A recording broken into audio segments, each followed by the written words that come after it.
Greetings, and welcome to PENN Entertainment second quarter 2025 earnings call. I would now like to turn the program over to Joe Giaffoni, Investor Relations. Please go ahead. Thank you, Emma. Good morning, everyone, and thank you for joining PENN Entertainment's 2025 second quarter conference call. We'll get to management's presentation and comments momentarily, as well as your Q&A. During Q&A, we ask that everyone please limit themselves to one question and one follow-up. Now I'll quickly review the safe harbor disclosure. Please note that today's discussion contains forward-looking statements. Forward-looking statements involve risks, assumptions, and uncertainties that could cause actual results to differ materially. For more information, please see our press release for details on specific risk factors. It's now my pleasure to turn the call over to PENN's CEO, Jay Snowden. Jay, please go ahead. Thanks, Joe. Good morning, everyone.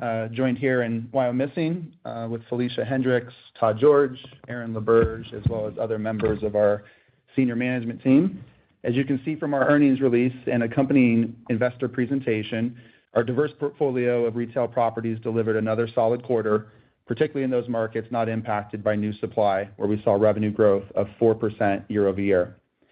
For the second quarter 2025, we reported retail revenue of $1.4 billion and adjusted EBITDA of $490 million and adjusted EBITDA margins of nearly 34%. As noted on slide 5, this performance by our best-in-class property teams was highlighted by theoretical revenue growth across all rated age and worth segments, as well as year-over-year theoretical revenue growth in unrated play, visitation, and spend per visit. The first time we have seen this since Q1 of 2022, all of which have remained consistent through July as well. As you'll see on slides 6 and 7, we have been absorbing the impact of new supply in a few key geographic markets. Starting with Chicagoland, we are responding with the landside relocations of our Hollywood casinos in Aurora and Joliet to vastly superior locations and with new best-in-class, best-in-market assets.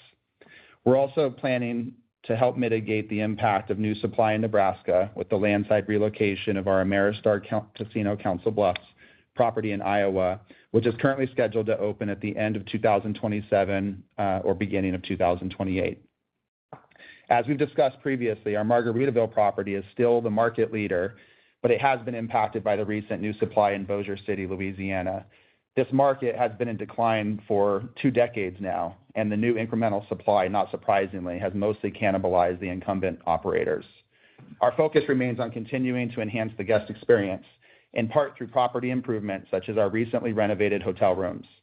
We're also updating our hotel lobby bar, and adding new non-gaming amenities. In addition, on June 16th, we were excited to welcome a privately funded 27-acre golf entertainment complex directly next door to our property, which is part of more than $75 million invested by third parties and PENN on gaming and non-gaming amenities in and around the property over the last several years. In Detroit, we expect that the ongoing construction and revitalization of the downtown business corridor adjacent to our Hollywood Greektown Casino will help boost visitation and spend in the Greektown neighborhood and at our property. The project is funded by a $20 million grant from the state of Michigan, with a focus on revitalizing public spaces and improving the pedestrian experience with a more inviting environment, including the ability to host live events and festivals in the neighborhood. Construction around our property is scheduled to be completed in Q3 of this year, and the entire project scheduled to be completed in Q2 of 2026. Turning to slide 8, we are extremely excited for the August 11th opening of Hollywood Casino Joliet. Notably, this opening is occurring on budget and nearly 6 months ahead of its originally scheduled timeline. The new Hollywood Joliet is part of Rock Run Collection, a super-regional commercial and residential development conveniently located adjacent to the Interstate 80 and Interstate 55 interchange southwest of downtown Chicago. From a financial standpoint, there will be no change to our 2025 retail guidance as it relates to the Joliet relocation, as the earlier opening date will offset the ramp down of the existing facility the last couple of months to allow for game relocations, the approximate 2-week closure, and the marketing ramp of the new property, none of which was built into our original guidance for the year. As you'll see on slide 9, our other development projects remain on schedule and on budget. Our omnichannel engagement continues to positively impact our results, with our online-to-retail player count growing 8% year-over-year and online-to-retail theoretical revenue growing 28% year over year. Turning to slide 10, our pre-existing customers in Pennsylvania and Michigan who engaged with our standalone Hollywood iCasino app are increasing their spend across both our retail and online channels. In Pennsylvania, year to date, we have seen year-over-year increases of 19% in retail theoretical play and 133% in online theoretical play from this same cohort. Similarly, in Michigan, year to date, we have seen year-over-year increases of 28% in retail theoretical play and 242% in online theoretical play. These are encouraging trends for sure. Having both a retail and digital relationship with your consumer is clearly a major key to success for the industry moving forward. Transitioning to our interactive segment, we achieved record quarterly gaming revenue in both OSB and iCasino in Q2, and while still plenty of work to do, we delivered significant year-over-year improvements in adjusted revenue and adjusted EBITDA, highlighting the strong year-over-year flow-through we are seeing in our business in 2025. These results include approximately $2.9 million in severance costs incurred as part of our strategic workforce adjustments to drive efficiencies and support a modern, scalable technology infrastructure. Excluding that one-time expense, we would have come in slightly ahead of the midpoint of our digital Q2 guide and consensus. Our standalone Hollywood iCasino app is continuing to expand its reach, with over 70% of gaming revenue life to date through the second quarter generated by newly acquired, retail native, or reactivated users, which is also encouraging. As you'll see on slide 12, our interactive segment average MAUs have stabilized over the past few quarters and actually increased in Q2 25 on a year-over-year basis. ARPMAU has also been on an upward trajectory since launch. We are making great strides in advancing our in-house risk and trading platform and expanding our wagering options, including our parlay and in-game products. As a result, over the last 2 quarters, our hold rates have continued to improve, and we expect this trend to continue as we make further refinements. Additionally, the continued month-over-month sequential growth of our Hollywood Casino standalone app, coupled with our improved OSB cross-sell efforts, are driving material growth in our iCasino users, volume, revenues, and market share. The success of our standalone app is incremental to our overall iCasino performance, with minimal cannibalization of our in-app iCasino products. On top of the Q2 momentum, July marked our highest ever iCasino GGR in both Pennsylvania and Michigan. Turning to slide 14, we continue to enhance our ESPN Bet offering by introducing engaging new features, such as the ability for customers to evaluate player statistics in relation to player prop bets. The benefits of the continued rollout of our new offerings is driving engagement. Since the spring, we have seen strong and consistent year-over-year growth in first-time bettors, which are most recently up over 50% year-over-year in July. Similarly, first-time deposits have more than doubled year-over-year in July. Notably, our promotional expense as a percentage of handle has remained stable in the low single digits. Further, as we announced earlier this week, this football season will mark the launch of Fan Center, an exciting feature which leverages our connectivity with the ESPN ecosystem to enable players to bet on their favorite teams, players, and fantasy lineups in ESPN Bet. This dedicated hub, powered by account linking technology with ESPN, creates the ultimate interconnected media, betting, and fantasy experience. In addition to fantasy-related markets within Fan Center, a new Find a Bet icon on the ESPN Fantasy app will allow players to view ESPN Bet markets related to their roster and add selections directly to their ESPN Bet slip. Last year, ESPN Fantasy Football set an all-time mark with more than 13 million playing the game. Opportunities like this to leverage the nation's #1 fantasy app is a big part of why we did the deal with ESPN, and we look forward to continuing to work together to unleash the full value of this partnership. And with that, I'll turn it over to Felicia. Thanks, Jay. As Jay mentioned, our diverse portfolio of retail properties delivered another solid quarter, particularly in markets not impacted by new supply.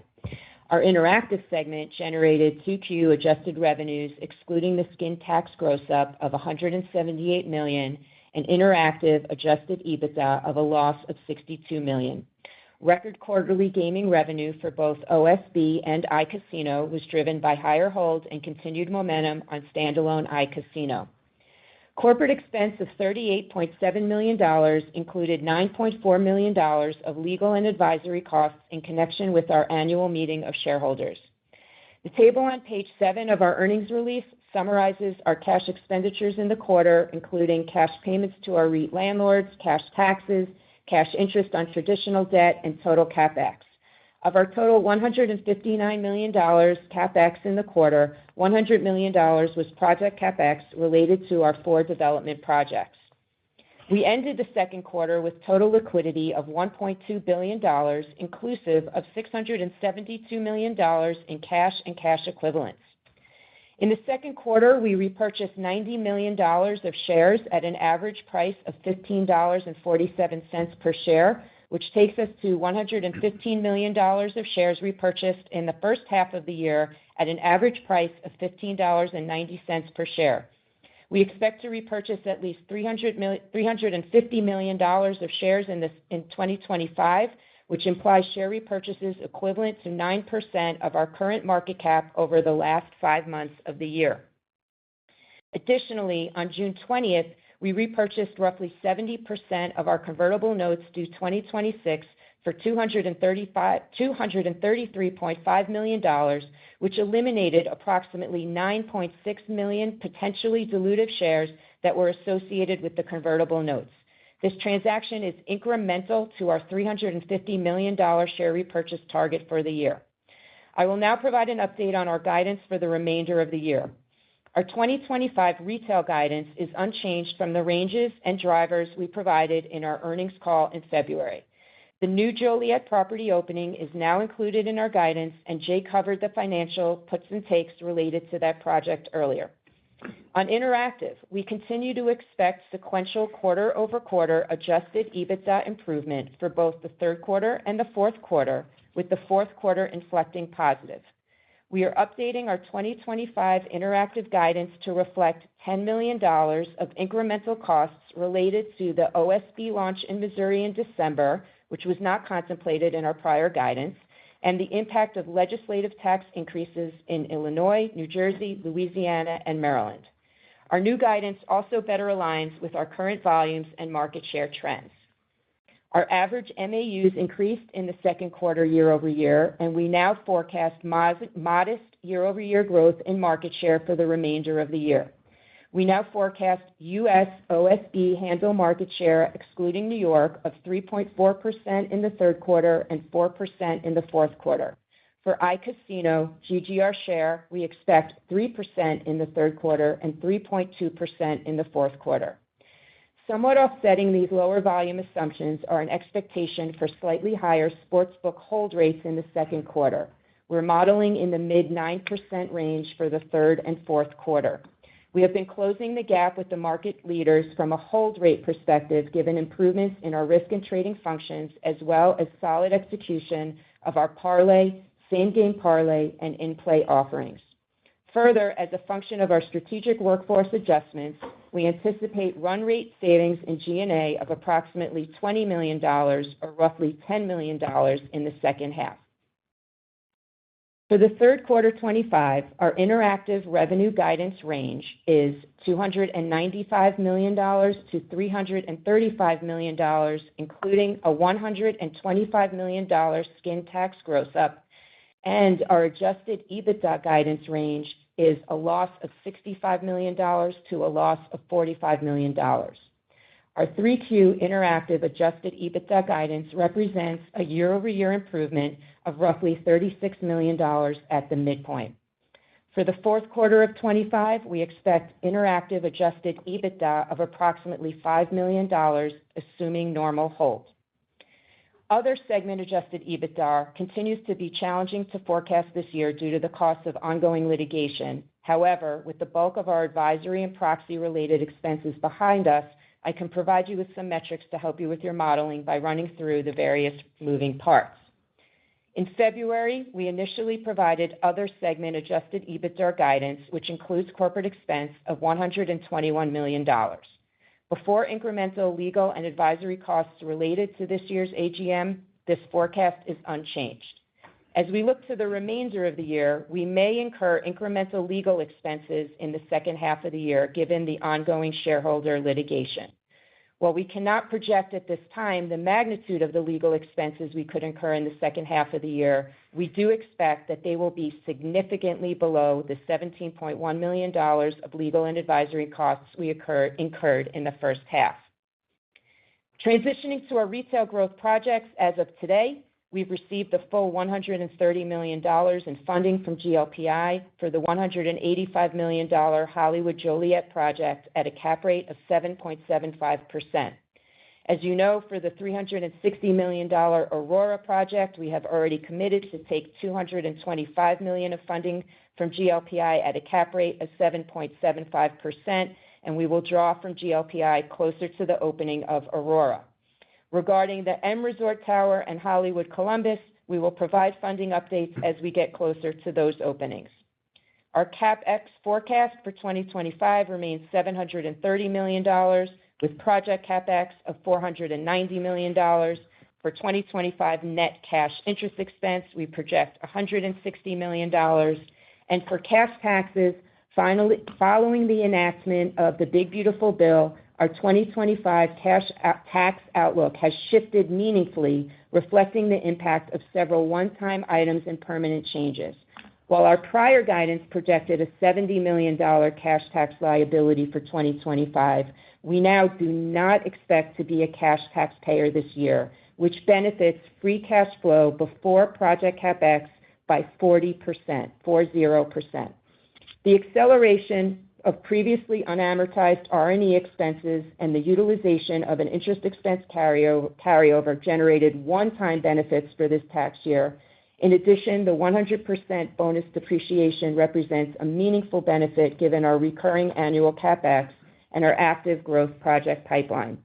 We expect the enactment of the Big Beautiful Bill to continue to be favorable to us in future years. Based on what we know today, for 2026, we currently anticipate recognizing approximately $50 million less in cash taxes in each of 2026 and 2027. Our basic share count at the end of the second quarter was 145.5 million shares. After the redemption of the convertible notes, we now have 4.5 million potential dilutive shares from the remaining convertible note stub and about 1 million dilutive shares from RSUs and stock options. And now I'll turn it back to Jay. All right, thanks, Felicia. In closing, I want to reiterate that our core retail businesses remain strong and are growing in the aggregate. We believe the recent federal law changes around SALT deductions, as well as taxes on tips, overtime, and Social Security benefits could provide to be tailwinds for PENN, in addition to anniversarying the new supply in key markets later here in 25 and in early 26. We're eagerly awaiting the August 11th opening date next week of the first of our growth projects, which we believe will collectively enhance our portfolio, grow our free cash flow profile, reduce leverage, and serve as a catalyst for PENN's retail segment and our overall omni-channel strategy. On the interactive side, we're excited about all the new product enhancements our teams have been making, including the upcoming launch of Fan Center. This type of integration with ESPN is what sets ESPN Bet apart from our competitors, and we can't wait for football season to showcase it. We're very appreciative of the hard work, strong partnership, and long hours from our friends at ESPN, particularly as we collectively prepared for the start of this football season over the last several months. We're excited and optimistic about our new product enhancements. However, we do still maintain strategic optionality, as discussed previously, in the digital business as we head into 2026. As I said on our Q1 call, we are nearing an inflection point with our digital business, and we anticipate each quarter of 2025 delivering a lower loss sequentially throughout the year, and our interactive division to be profitable in the fourth quarter of 25 and the full year of 26 and beyond. This is still the case. The significant investments in interactive are undoubtedly behind us. Our focus for the balance of this year and going forward remains operational execution and transforming our strategic investments into consistent long-term returns and value creation for our shareholders. We believe our share price is undervalued and will be even more active in buying back shares and returning capital to shareholders in the second half of the year, as covered previously by Felicia. And with that, Emma, we can open up the line for our first question. At this time, if you'd like to ask a question, please press star and 1 on your telephone keypad. You may remove yourself from the queue at any time by pressing star 2. Once again, that is star 1 to ask a question, and we will take our first question from Barry Jonas with Truist Securities. Hey guys, good morning. A lot going on with ESPN between the coming launch of its DTC product and the announced deal with the NFL. How should we be thinking about potential upside for ESPN Bet with both on top of your, continuing product enhancements like Fan Center? Thanks. Yeah, obviously it's been a really busy week this week for ESPN. They announced the launch date of their direct-to-consumer streaming offering. And then, of course, earlier this week, they announced the partnership with WWE and then acquiring the NFL media assets from the NFL. So very busy. We really don't have anything to comment on beyond what Disney, ESPN has shared publicly and on their earnings call. I would just say, and maybe this is stating the obvious, that we think those are all just going to continue to solidify ESPN's position as the worldwide leader in sports. And all of those announcements are good for the entire ESPN ecosystem, of which ESPN Bet is certainly part of that. And as we've mentioned before, the launch of the direct-to-consumer offering is going to be deeply integrated with sports betting, ESPN Bet. And that's going to be the first time that we've seen anything like that in the space. So we're interested to see what that means for the sports fans of ESPN and our ability to continue to provide a great betting option for people through those deep integrations throughout their digital and streaming ecosystem. Great. And then just as a follow-up on retail, top line trends, you said pretty strong at +4 outside of new supply markets. Just wanted to get your thoughts on what you think is driving this and to what degree it's sustainable. Thank you. I'll mention a couple of things, Todd. I'm sure you'll want to jump in as well. I think it's there's been less new supply hitting us in a number of markets. If you look at the last 12 months, it's certainly there, as we mentioned, in Bossier City, somewhat in Chicagoland, although some of that is just us moving assets from Joliet old location to new locations. So I wouldn't overly read into the Midwest. Council Bluffs, I think our property has responded really well. It's a battle, but we're grinding there. And I would say overall, and we've said this before, there's really one true macroeconomic factor that has a tight correlation to our business, which is employment. And employment's been strong. Americans have jobs. Americans spend money. It's really quite simple as it relates to the regional gaming business, at least as long as I've been doing this. And, gas prices have been low and they've stayed low. So those are all helpful tailwinds. Consumer confidence seems to at least be stable. It's, a bit volatile month to month, but I would say overall pretty stable and seems to be moving in the right direction. And I think people, to some extent, have probably been putting off those destination vacations and trips to Vegas, and they're staying closer to home. So all that, of course, would benefit us in the regional markets. Todd, anything to add? Yeah, perfectly said, Jay. And I would only add some of the trends we're seeing. It's not just in the gaming revenue side. We're also seeing this in the food and beverage side, the hotel side. So to Jay's point about people staying, for a staycation, that obviously is a sign that that's working.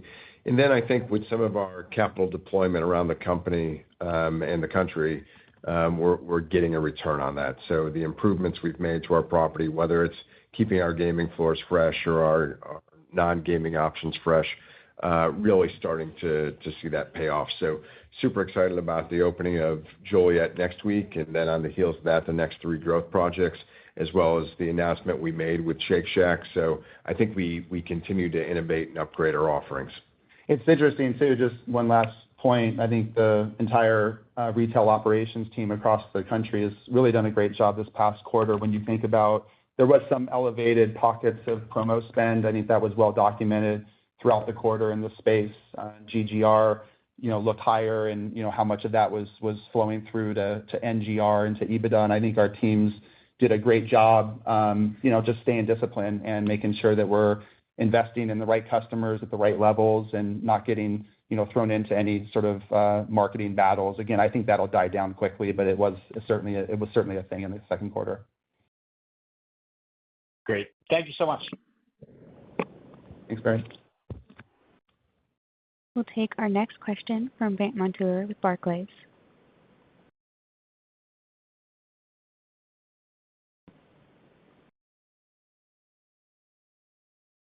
Comment on the 2Q, we saw a pretty outstanding hold quarter in June, specifically in June, and some of your peers showed some upside in the sports divisions. We didn't really see that in your results. I'm curious if there's something about your mix or the volumes that you saw in the quarter, why you didn't really participate in that.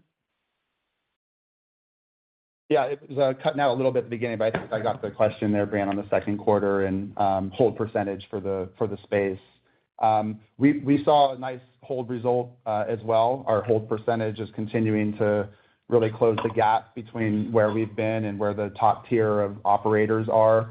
We held in the mid to high nines. I don't have it exactly in front of me for the second quarter. 9.8 versus an estimate of 9%. So we held fine. We've been battling, obviously, on the handle side of things, and we will continue to. We're seeing really nice pickup in terms of first-time bettors and first-time deposits, and really gearing up for football season with a lot of new deep integrations with fantasy that we covered during our prepared remarks. So we feel like we've got nice momentum. We also obviously had the negative impact of the severance cost of around $3 million for the quarter. But I think you should expect to see our hold percentage sort of in that upper tier. We've seen that for the last several months, really since the early spring to where we are now. I think the same will be true in July. So overall, feeling good about hold percentage. We just got to continue to get more and more people into the top of funnel. And I know Aaron and team, Bailey Turchin, who just joined us as our Chief Product Officer, are working really hard to just eliminate friction, as we did a deep dive on what's worked well for us and the things that haven't. I think eliminating friction between the people clicking on integrations within the ESPN ecosystem and coming over to ESPN Bet. Same thing for when people click on or go to the Apple Store and download our app and register and just go through the whole process. We're working really hard to get that flow to be frictionless, and so we're feeling like we're in a good spot. Every quarter is getting better. We still got work to do, so I think that's the clear message. But going into football, we feel like we've got a chance to really start to make some progress. The last thing I would say is, if you look at handle share on OSB, there is still some pretty aggressive promoing by a couple of the private operators, and so we've been really paying more attention to our GGR share and even more so our NGR share, and we feel like we're making a lot of progress on the NGR side, both here in the U.S. as well as in Canada, which we're pleased with. So we just got to keep grinding and keep going. But Aaron, feel free to jump in with anything. No, that was good. Okay, thanks for that. Hopefully you can hear me. Apologies for my connection. The second question is still an interactive. I think if I heard Felicia's guidance commentary correctly, you guys are aiming for around $200 million loss for the year, which is right at the low end of the prior range. I know you called out lower volumes. The question, I guess, is that really the sort of main driver of that? And/or is there any sort of incremental promos that you guys are planning around Fan Center and/or ESPN regarding their launch? Yeah, it incorporates everything that you mentioned there, Brant. We want to make sure that we have a successful launch of Fan Center. It's a really bespoke, unique feature. Remember also that we, for the first time on this guidance, incorporated, now that we have a launch date for Missouri that was not in our guidance previously. We have tax increases in 4 states the second half of the year. So we're just truing all of those things up, in addition to, as we laid out for you, our OSB handle share hasn't year-to-date been where we estimated it. We're still anticipating we'll grow our handle share in Q3 and then even more so in Q4. Same thing for our iCasino GGR share. But we want to make sure we've got realistic targets out there, that we've got the ability to make sure that we're showcasing what the new features are, and we think that this allows us to do that. And hopefully it turns out to be a little bit conservative, but it feels like the right approach at this stage in the year, heading into football season with so many new things coming. Makes sense. Thanks, Jay.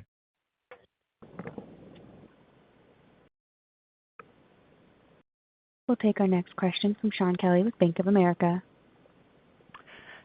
Hey, good morning, everyone, and thank you for taking my questions.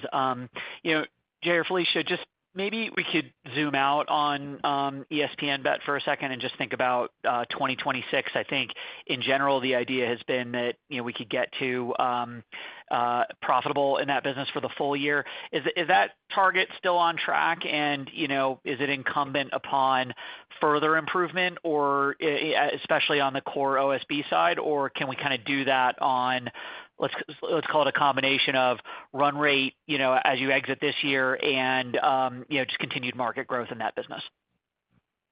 Yeah, I think it's very much dependent, Sean, as us hitting our targets for the remainder of the year and exiting 2025 on the path that we just laid out. It's not, these aren't Herculean targets, but, we got to continue to prove it out and grow our share, not just on handle, but of course on GGR and NGR, and make sure that we're reinvesting at the right levels, consistent with what we have been the last several quarters, and then continuing to see progress. Again, nothing Herculean built out into our assumptions for 2026. We just want to see Q3 this year, stronger market share results in iGaming than we did in Q2. With the progress we're making, we think that that's realistic. We've got a really strong product offering. We're enhancing the experience all the time, both in OSB and iCasino. So much like our fourth quarter, which we're anticipating being profitable to the tune of $5 million, we would be exiting with some real momentum heading into 2026, and we would build on that every quarter in 2026 as well. So those are the set of assumptions now. And as I've mentioned before, I think, our focus, and you can imagine we've got, all sorts of different sensitivity models on, there's a lot of variables at play as we go into 2026. And so we're going to be ready for whatever strategically it is that we're doing, and to make sure that we deliver on profitability in 2026. We're laser focused on that.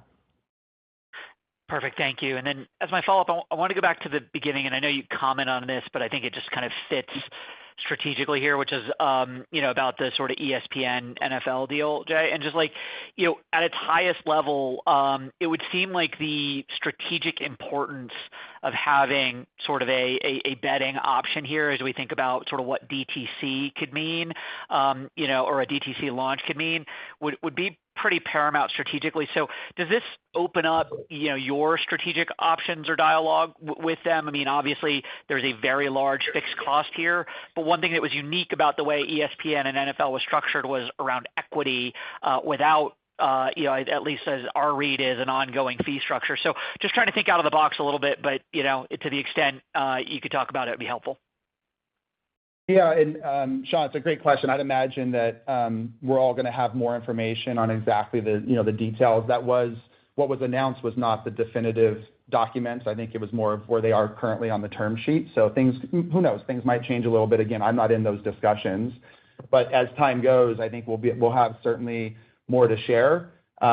We found out about it obviously when the World did this week, when it was publicized, and so we've talked to ESPN. They're really excited, and they're very excited about the role that ESPN Bet plays in terms of fan engagement and the overall experience, whether you're talking their direct-to-consumer launch, how they think about their relationship with all of their sports league partners. And, they see in their own ecosystem, as we've shared before, that those that are part of the linked program with ESPN Bet, there's a high level of engagement, higher than average. And so we would expect that to continue to be the case. In the NFL news and WWE as well, we think just strengthen overall where we are in our relationship with ESPN, but also strengthen their position as the worldwide leader in sports. Yeah, I would just add, more football is better for fans and for bettors. And to point out, Fan Center is going to launch this year with native integration to ESPN's fantasy platform. So if you're a linked user and you're already linked, when you draft a team or more than one team, those teams automatically show up in ESPN Bet in a way for you to bet it very creatively and easily. We are also going to be on the launch of their D2C platform with betting integrated through ESPN Bet into the video experience. And so you would imagine, those football assets show up in those video experiences. They've announced that they're going to combine ESPN's fantasy platform with the NFL's, which will make that massive. And again, Fan Center is a fantasy integration. So I think all of those things are just going to be good, not only for fans, but for our business and our partnership. Thank you so much. We'll take our next question from Joe Stauff with Susquehanna. Thank you. Good morning. I wanted to maybe just follow up on ESPN, but maybe from a different angle. As it gets switched on August 21st, obviously in the beginning of the football season, and all the good seasonal factors associated with that, would you expect to see a pretty big spike or ramp in at least the top of the funnel in terms of experimentation and so forth? Yeah, I mean, and Aaron, you'll have thoughts on this. I would say that the NFL news from this week, the WWE news from this week, and then certainly with now having a date for the D2C launch, one thing we know is that ESPN's in a stronger position today than they were a week ago, and we also know that they're going to be putting a lot of weight behind that D2C launch. And the more ESPN is out there, I think that's really good for us and our brand. And the fact that we're going to have deep integrations this year with fantasy that we didn't have last year, and this year with direct-to-consumer, which didn't even exist last year, those should all be positives. Obviously, it's incumbent on us to make sure that when people click on those integrations or give us an opportunity, that it's a really smooth, seamless process when they download, when they register, when they go through the whole process. And we think we're in a much stronger position this year to execute on that, and that we keep them. Retention, we're going to be paying very close attention to every day, every week as we move forward. We've got to be able to keep the folks that come in and test us or try us out for the first time or come in on a reactivated basis. Yeah, I would just add, look, ESPN's fantasy platform, I think Jay mentioned it in his opening remarks, had 13 million people playing fantasy football last year. My guess is they're setting records this year. Fan Center alone is natively integrated not only into the ESPN Fantasy app, but into ESPN Bet.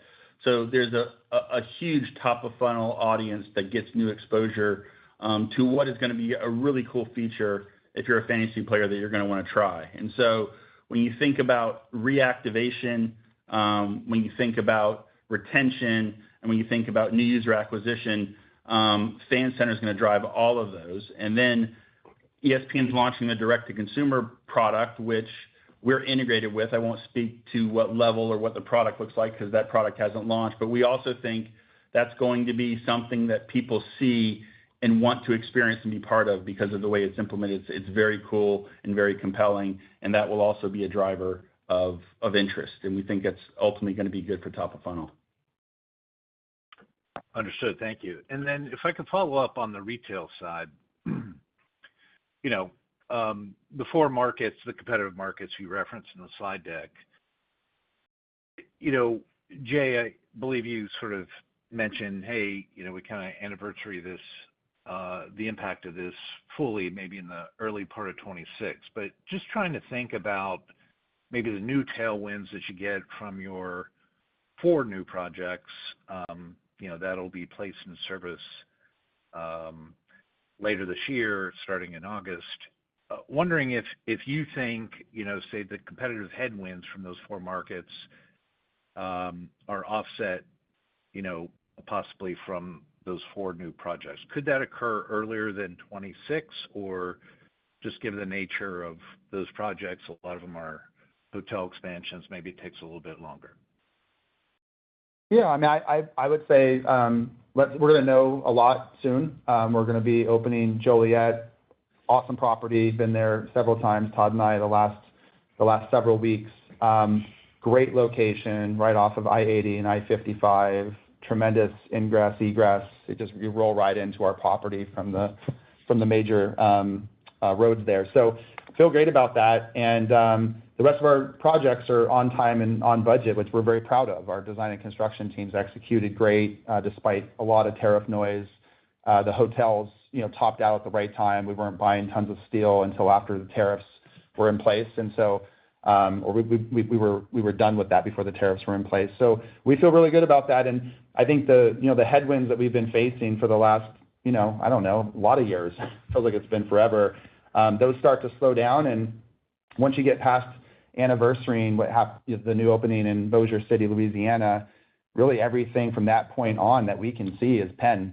And so, I would say that the tailwinds should more than offset headwinds. Headwinds should slow down, tailwinds speed up, and we feel like we've got a good setup here, and we have a really nice growth story on the retail side and, of course, on the interactive side as well. Thanks very much. We'll take our next question from Dan Politzer of JP Morgan. Hey, good morning, everyone, and thanks for taking my questions. First, on the retail side, Jay, I think you guys have talked about mid-teens returns or free cash flow returns on those 4 projects over the next 4 months. Is there any way maybe you could parse that out or rank file some of those returns, just given the projects do vary in scope and obviously cost, but which ones are you most excited about, and where do you see maybe the greatest returns? Thanks. I'd get in trouble if I said any of that from the property teams. I would say, and kidding aside, we really look at all 4 of these as being really solid returns. It's not like one of them is sort of offsetting the other.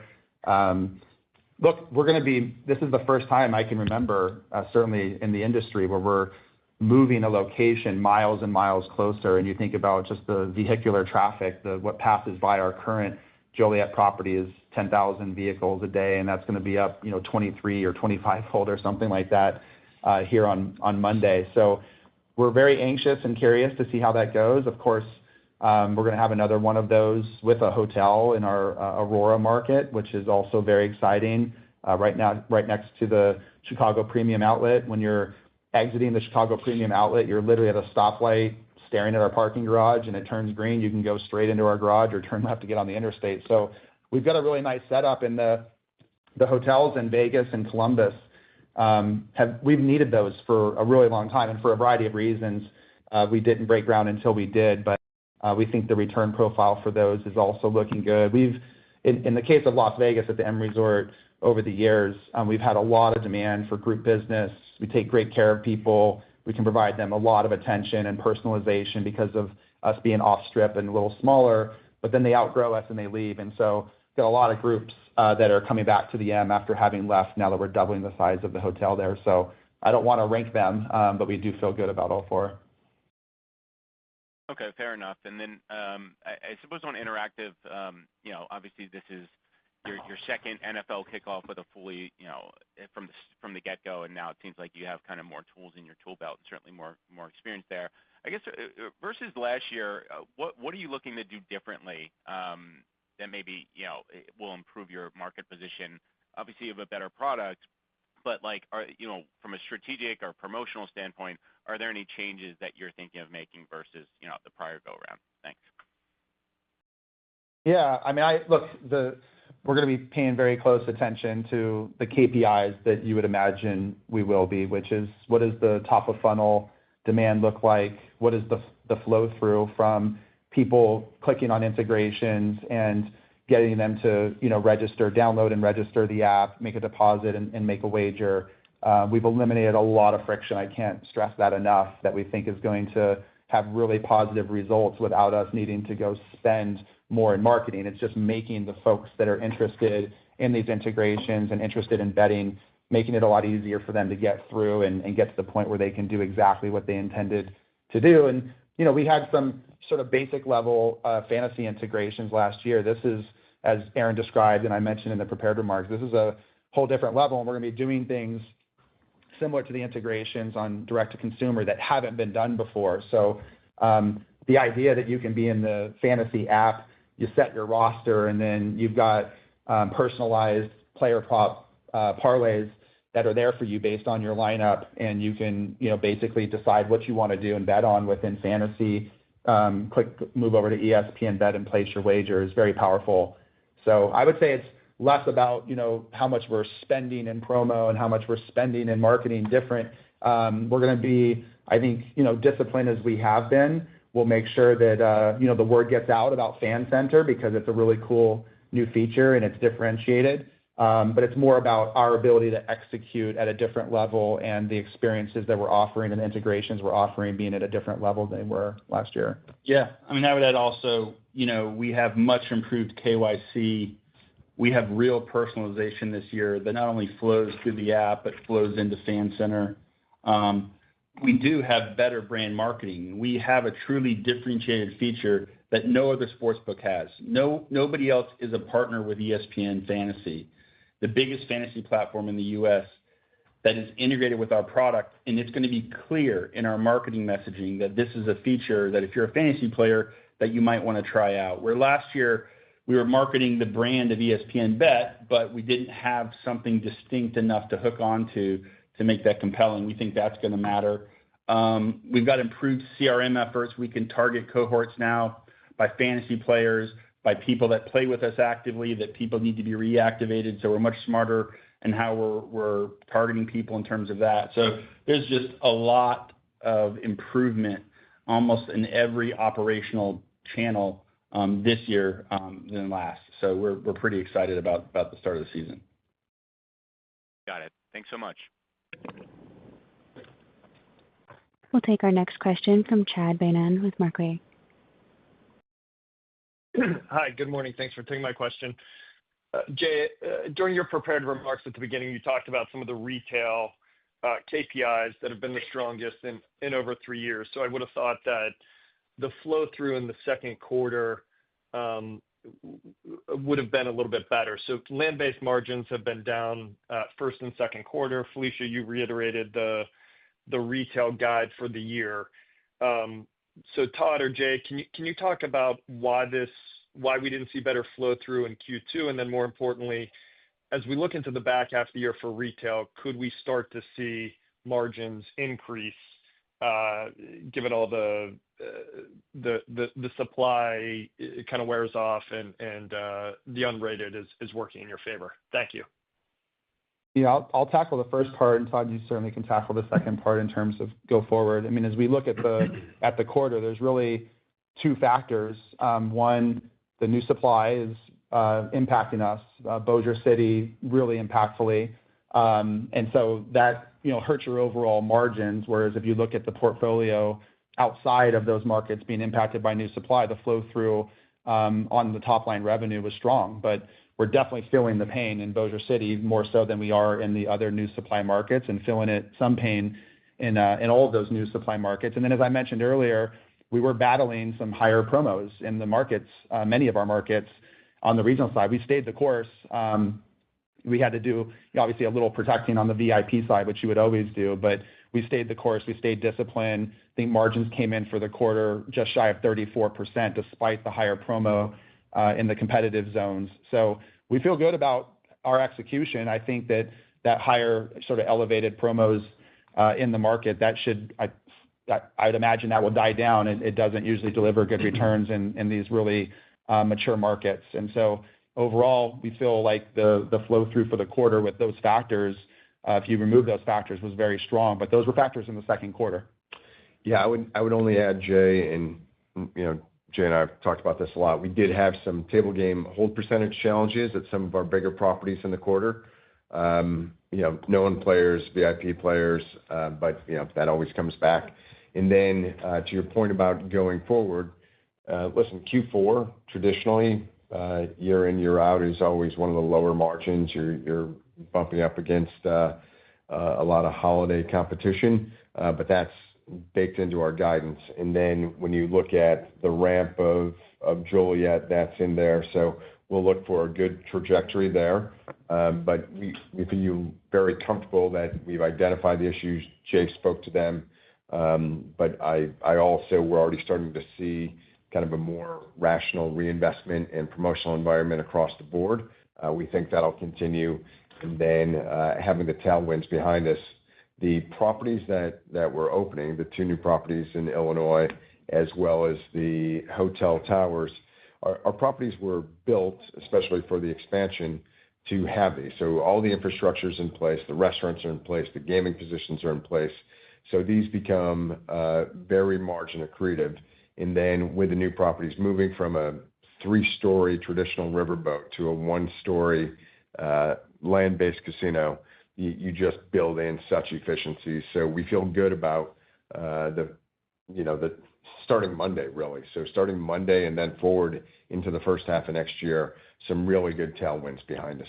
Yeah, we just, obviously with the openings, you're going to not see the stronger margins immediately out of the gate. You want to make sure that you're supporting all the pre-opening efforts, get the word out, make sure your customers have a great time. But as I said earlier, the puts and takes with Joliet wash out for the year, given we're opening earlier, and we had to close, and there was the whole relocation of games that impacted us in June and July from a top line and bottom line perspective. But overall, clearly all four of those projects, as Todd said very well, are going to be margin accretive for us. You just need a little bit of ramp time.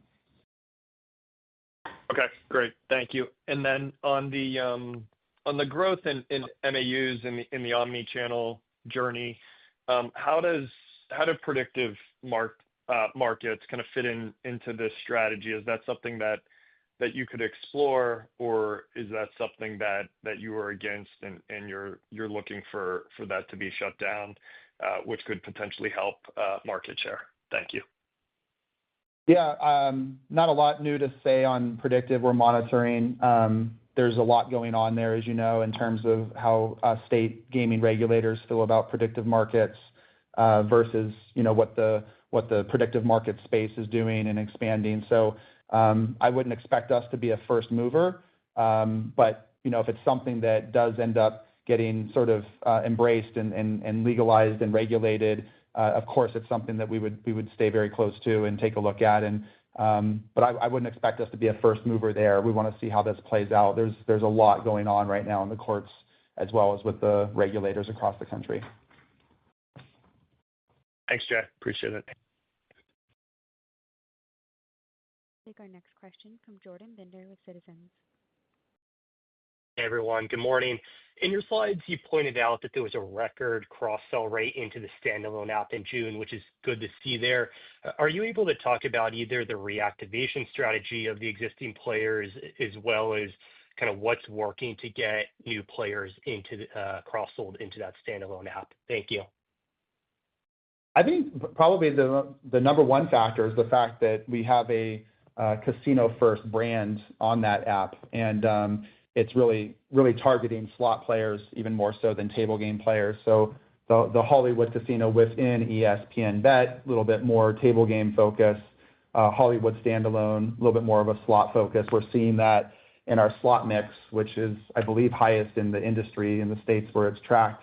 So very pleased. It's obviously from a marketing perspective, you can be a lot more successful in targeting your retail database with a brand that they're used to seeing, same brand that's on all of their marketing materials and on top of the building that they're walking into. So that's why I think you're seeing so much incrementality. It's more of a retail customer or a new customer, reactivated customer. And in the case of branding, certainly that's a strength that, we did struggle with trying to get slot players at our retail properties to download ESPN Bet to play slots. It just doesn't really resonate. And so we've been a lot more successful at bringing them in, and the retention results have been strong. You can see the two states where we have a retail footprint.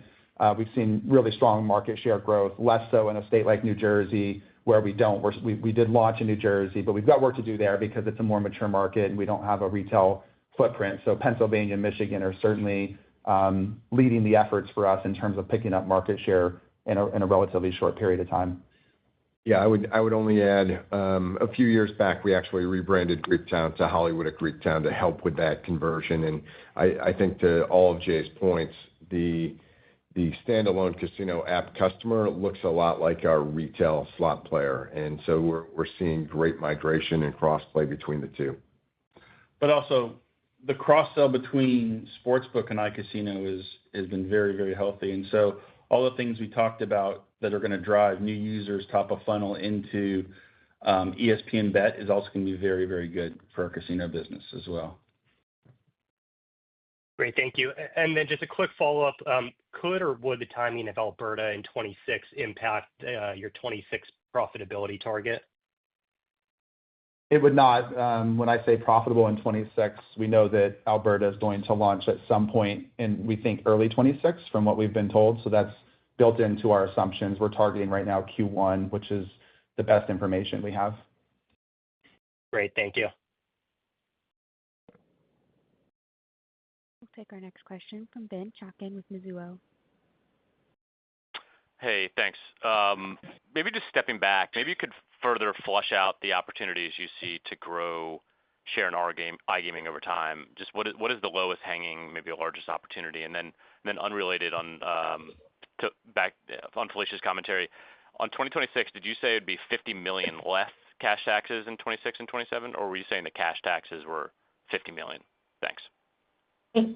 Just to start with that, in 2026, our cash taxes will be lower by $50 million in each of 26 and 27. And then, Ben, on the iGaming question, I think we're seeing a lot of progress, as I noted just a moment ago, with regard to slot play and our slot mix, which makes sense, especially in Pennsylvania, where we have 4 land-based casinos, all branded Hollywood, and Michigan, where we have Hollywood Greektown, as Todd just referenced. So I think the biggest opportunity for us is to make sure that if you're coming to visit our land-based properties and you're part of the Penn Play loyalty program, that we're giving you every reason in the world when you're not with us, but you decide to game from home or outside the building, that you're doing that with Hollywood. So I would say, from a marketing strategy perspective, really making sure that we've got the right value proposition there in the loyalty program, mainly for slot players, because we know table play is more common coming from with the cross-sale from within the sports betting app. Feel free to jump in if you have anything. Yeah, no, that. And again, I don't know if you tracked the fact that a few months ago we launched a free-to-play game called Spin It, which has brought a lot of users into the platform to try the gaming, which has ultimately led to more cash players starting to play. So that's going to continue to ramp. We're going to continue to get smarter about marketing and reactivation. We have a lot more automation coming as it relates to how we distribute offers and the targeted groups at which we distribute this to. So we just feel we're really just getting started here. I mean, we got a fast start because of our retail database, and we're starting to engage them directly through digital mechanisms, and those are working really well, and we're just going to continue to do that. Thanks. We'll take our next question from John DeCree with CBRE. Hi, good morning, everyone. Maybe for Jay or Felicia, kind of a financing question. You took $130 million from GLPI at 7 3/4 for Joliet. Could you give us some insight as to kind of how you evaluated that versus other alternatives, whether it was cash on hand or revolver?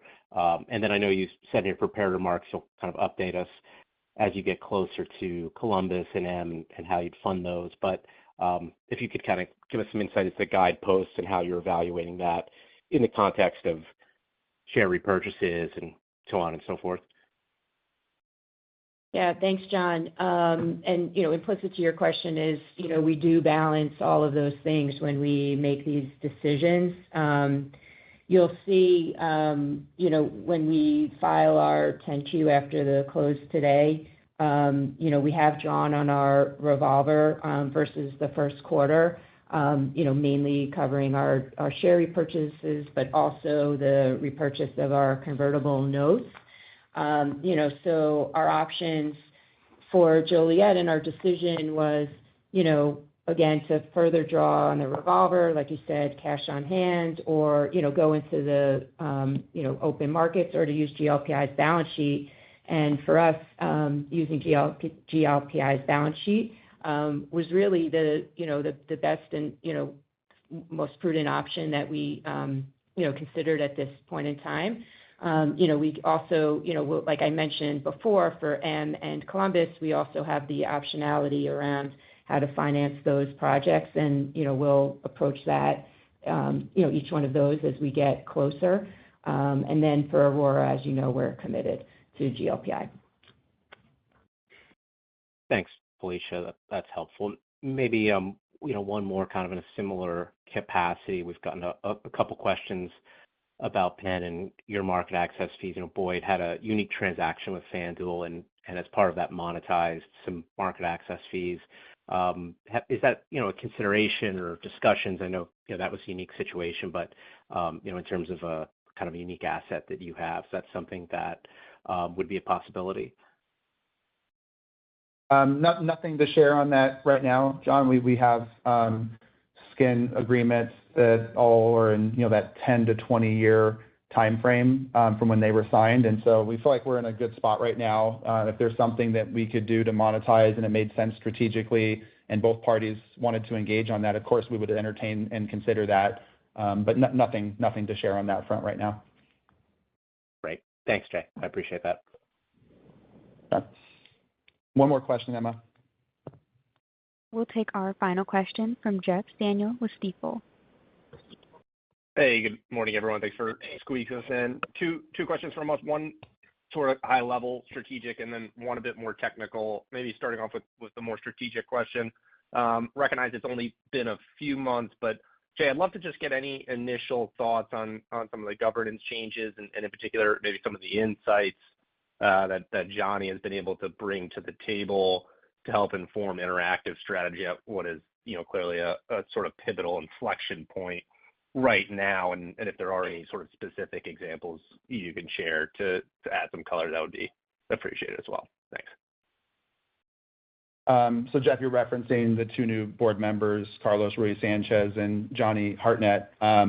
They joined our board in June, as you know, after the AGM, and we've had several sessions with them, getting them up to speed, answering a lot of questions, and also engaging on the business, which is great. It's always nice to have fresh eyes and perspectives. And I think specifically as it relates to Johnny, we've had a couple of calls, meetings with him. Obviously, really talented, very accomplished, and just brings a great perspective. And so we value that. It's great having discussions at the board level and people that bring different skills to the table. We've always valued that at Penn, and I think Johnny and Carlos are bringing skills to the board that are different than other board profiles. So I would say overall, really good. Nothing that I can share, obviously, in terms of what we discussed with our board members on this call, but I would just say that they're as engaged as you would expect them to be, and we're having really good conversations, and we would expect that to continue as we move forward. That's great. Thanks, Jay. And maybe sticking on interactive, some of the data out of the states, and I recognize it's not a perfect sample, but the data out of the states that report, promotional level disclosure seems to suggest that your promotional reinvestment on the sports side of things came in a bit Q2 and looks to be much lower and more rational than sort of market-wide levels, both sort of the nominal amount and then also how much it declined by on a year-on-year basis. So Jay or Todd, can you just sort of unpack this a little bit more? Is this sort of a function of user acquisition volumes and maturation in the velocity as ESPN Bet kind of continues to ramp? Is it more efficiencies related? Is there some element of iCasino ramping and allocation of promo and bonuses more over iCasino from sports? Just sort of any color on that would be helpful because I think it is an interesting trend. Thanks. Yeah, I mean, I would say overall, we really intend to be, at market, both with regard to OSB as well as iCasino. Last year we were in a different situation, and this year I think you've seen us really settle into that, right around 3%, maybe a little south of 3% most months and most quarters on the OSB side. And on the iGaming side, it's a lot more, I would say, just, stable. You don't see irrational spending as much as you do at times on the OSB side from, one or two different competitors. We think we're at a good level of reinvestment right now with everything else that we have going on. And as I mentioned earlier, we have seen our NGR share continue to grow, even though handle share has been more stable. And that's obviously important for us as it flows through the P&L. Yeah, and we run these businesses together, and when iCasino started to get a little traction, we kind of shift around. We're in a slow sports season the last few months, and so we've got to be creative and efficient in how we deploy our marketing resources. And so, that's part of the decline you saw in OSB. Great. Thank you both. All right. Thanks, Jeff. And thank you, everybody, for joining us on the call. Look forward to speaking with you again in November, or if you're joining us for the Joliet opening, we'll see you all next week. Thanks. This does conclude today's program. Thank you for your participation. You may disconnect at any time.